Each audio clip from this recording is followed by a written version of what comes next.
You know, I really love to collect, man. I really do. I mean, this is what this entire channel is dedicated to. Just WWE action figures, wrestling action figures, and just collecting action figures in general. This is something that, I've always enjoyed since I was a kid, was collecting and everything. But while there are certain roses about what we do and, the hobby and the community and the collecting journey that we're all on here, I do also have some things that, kind of piss me off, that get on my nerves, that grind my gears, that, are they the biggest deals of all time? Absolutely not. There are certainly bigger fish to fry. None of this matters at the end of the day. This is all fun and entertainment. You don't need any of these things. However, sometimes it's just fun to kind of look back at, we talk about the things, and I'll probably do a separate video where I talk about the things that I love about this. I'll probably talk about the things that I love about action figure collecting in general and just wrestling action figures and the community and everything, that there is to be said about it. But today I wanted to start off with the things that, that are maybe anybody out there can relate to.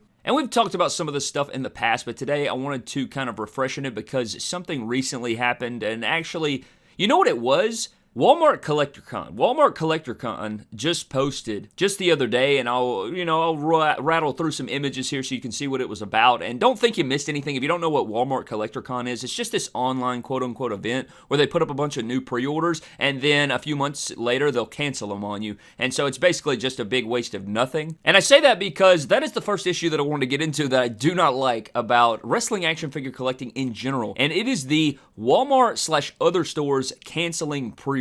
Now, this is something that I will say has probably gotten a little bit better. I'll give them the benefit of the doubt here. I'll give them a little wiggle room here. I'll tell you that it has gotten a little bit better over the years. I think that Walmart, at least in the last year or so, I've seen where more people have gotten their pre-orders than not. I guess there's a higher percentage of people that actually got their stuff over the people that didn't. I have not pre-ordered from Walmart in a while, man. I think it's been well over a year now. Do not order from Walmart anymore, man. It just wasn't worth it to me. It was something where I felt I would just order. I don't know. It got to a point where I would just either find it in the store. I'd rather play retail roulette, or I would, if I really, really wanted something, I would track it down eventually, man. I didn't stress myself out about it. You know this about the Monday Night Wars line. This is why there's probably so many holes in the quote-unquote Monday Night Wars collection of my WWE action figures. I'm probably missing a lot of them because I didn't take the chance to pre-order them, and I didn't want to because I knew that they would cancel them or that they would, they would not fulfill. And this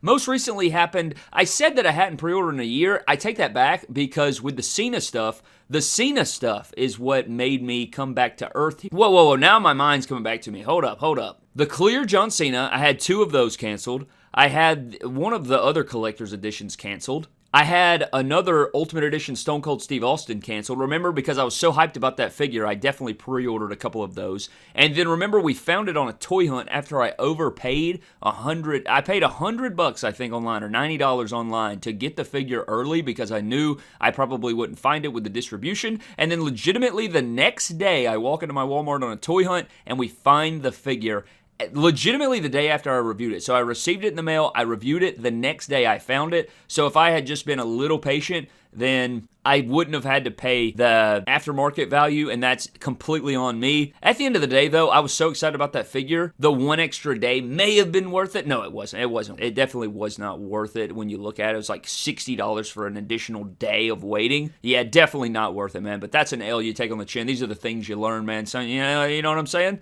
Sometimes you shoot and miss. But that Monday Night War set with that figure, the Monday Night War set that accompanied that Ultimate Edition Stone Cold Steve Austin and all those John Cena's, it wasn't last year's Walmart Collector Con. I can't remember when those went up. Maybe somebody has an idea of that, or maybe you have a similar situation, but they canceled my Austins, they canceled my Cenas, and then I'm pretty sure they canceled every single figure from my pre-order of the Monday Night Wars line, except for that one Hogan that had the boggin on that wasn't a good figure whatsoever. So it's just like, my goodness gracious alive, man. I tried to give them a chance, or maybe it was they got a better track record, so I tried them again, and then they bit me in the butt again. I can't remember how that all played out, but I completely forgot that I did end up trying, and I failed miserably. So that's it. That's the Walmart/other stores canceling pre-orders. They're definitely the worst. I think Target has done it before as well. You can let me know your experience. But those are the 2 biggest villains of this arc. is Walmart and Target, but I would say Walmart's the ultimate. He's the ultimate boss. He's the final boss. Walmart is the final boss of cancellations when it comes to pre-orders. But another one I wanted to talk about that kind of goes hand in hand with this is store distribution, man. And I know that a lot more people out there struggle with this more than me. You know, you'll watch my toy hunts. It's not like I go on a toy hunt every single day or something like that, but I would say that our toy hunts are fairly successful. Now, do we see some repeat stuff here and there? Are there new figures and whatnot? I would say that we find quite a bit on a pretty good clip. So I would say that my stores have gotten so much better over the years, but store distribution as a whole is just god-awful. I mentioned the Monday Night Wars line. I think the Monday Night Wars line just in general is bad, but I will say too that with Walmart, I'll give them a little grace, but it also kind of goes hand in hand. You have like two sides of the coin where it's like one side of the coin, they're so big that it's impossible to possibly, you know, kind of keep up with everything. But at the same time, it's like, dude, you're a $1 billion company. You're this massive. How are you not keeping up with this? But it's such small, you know, crumbs on the floor of their, you know, bottom dollar that they do not care, which I completely get. I understand it. It's kind of like the workers there sometimes where it's about the toys and stuff like that. They do not care. That is not what, you know, it's not a priority for them, which I understand. It's just frustrating when you're in that realm, you know what I mean? And it's, again, it's tiny things. It's minute. It does not matter, really. I mean, they're correct. It really doesn't matter. But at the same time, it can be frustrating as a collector, and specifically talking about these things, that is where I'm coming from. So that is something to mention there. I think that store distribution is god-awful. I think anybody will tell you that.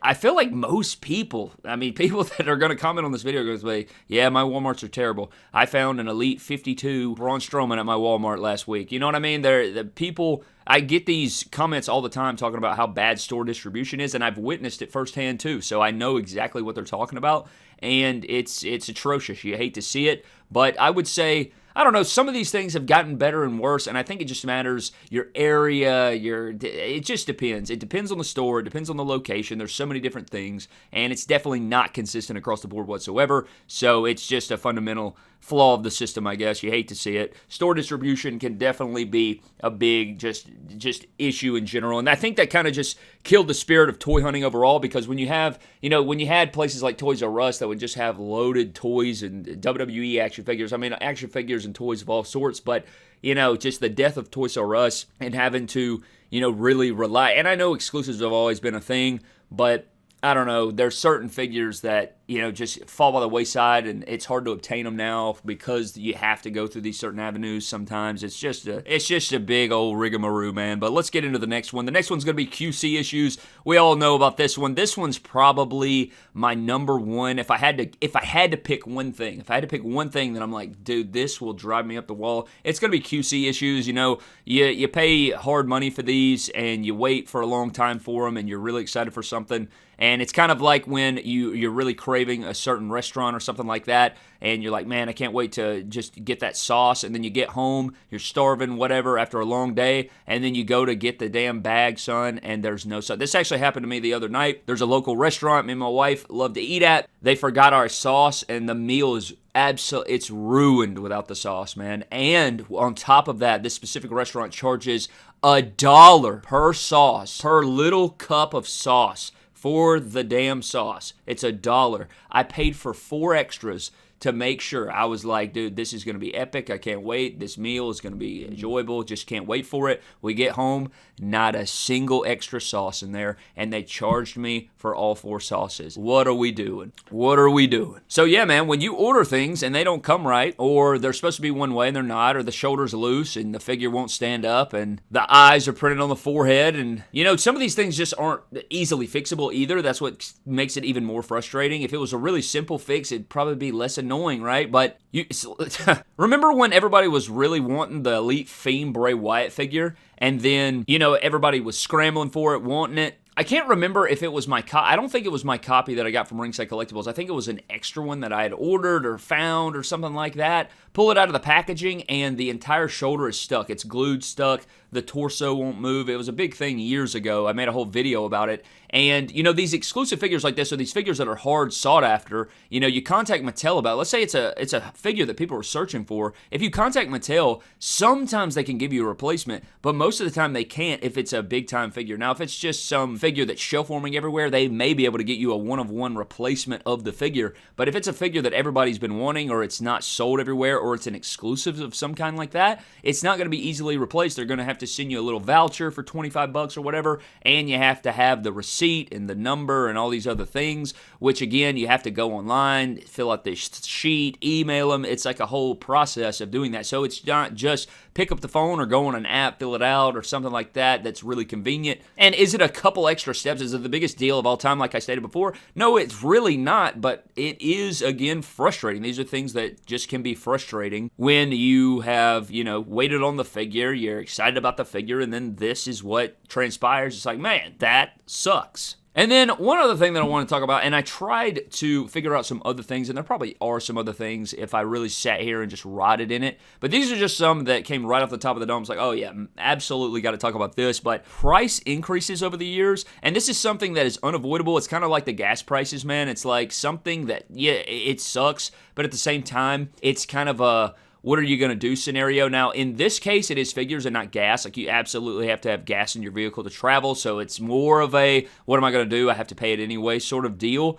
And so, but with the price increases over the years, you just have to be way more selective on your collecting, which honestly is a good thing, but at the same time, it is kind of ridiculous that you pay $35 for an Ultimate or more. I know some areas are even higher than that, or you're paying $24.99 or whatever it is for an Elite figure and things like that. And then again, you pay these, the prices increase and then the quality dips. And it seems like with these new factories, this is something we've talked about before on the channel as well. We've even made whole videos about it, that the new factories, especially in the last couple years or so, have been very bad with QC. You know, paint chipping, loose joints, stiff joints, figures with completely wrong parts, wrong torsos. These really wacky and buffoonery sort of quality control issues, they're rising with the prices. So it's I'm paying a higher price for these things, but my quality has dipped. And it's just something that, again, can just be super frustrating as a collector. And I think quality is going to get you very far, especially when you're creating these figures and things like that, which I know that Mattel's done some different things, and it seems like it has improved from time to time. I think that nobody bats 1,000, of course, like we talk about, but those QC issues, man, like the loose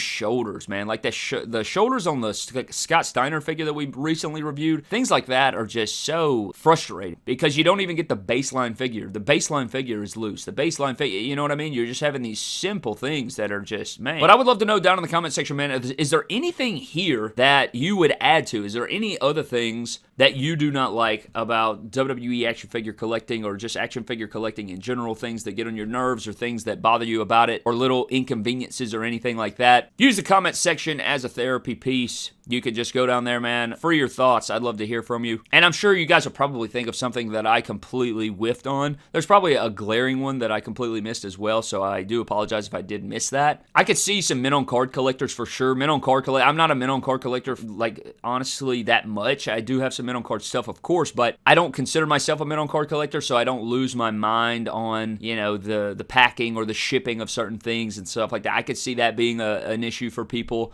Oh, this, you know, they don't really pack it right and things like that. I could see people getting upset about that. I've seen some different people be upset about, you know, the shipping and handling of certain items, again, with the prices and everything like that, and people want things to be done the correct way, and then you pull out of the packaging and it looks like they played a damn kickball tournament with it. So I completely understand where you're coming from, man. But I want to hear from you down in the comment section below, man. I'd love to know what your thoughts are and everything like that. But I'm getting the hell out of here, man. I hope you guys did enjoy. Let me know what you think down below. A huge shout out to our Patreon members, man. Thank you guys so very much for the support as always, man. You guys are unbelievable. Thank you so much for everything that you do. But I'm out. I'll see you guys in the next video. Have a blessed one, and I'll catch you guys later.